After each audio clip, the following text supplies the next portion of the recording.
सुनीता महंत। अब आप मन देखा था छत्तीसगढ़ के लोकप्रिय YouTube channel CG panchayat news Chhattisgarh में सबो जगह के समाचार छत्तीसगढ़ ही बोली में। तो आप शुरुआत करो आज के प्रमुख समाचार ले।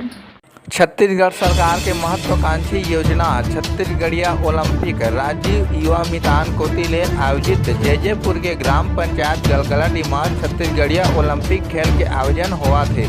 बता दें कि हमारे छत्तीसगढ़ के मुख्यमंत्री भूपेश बघेल के पहल ने ये छत्तीसगढ़िया ओलंपिक खेल के आयोजन गांव-गांव में करे जावा थे ताकि लोगन मन ला एकर फायदा मिल सके। कार्यक्रम के आयोजन ग्राम पंचायत सरपंच श्रीमती सुरीता चंद्रदेव चंद्रा, स्कूल के शिक्षकगण, पंचगण और गांव के आम नागरिक के सहयोग में एक कार्यक्रम के आयोजन हुआ थे। सीजी पंचायत न्यूज ले मोहनलाल चंद्रा की खास रिपोर्ट। गांव देहात के हर छोटे छोटे समाचार पर हमारे चैनल का लाइक और सब्सक्राइब जरूर करो। देखो हमार खास रिपोर्ट।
इधर देख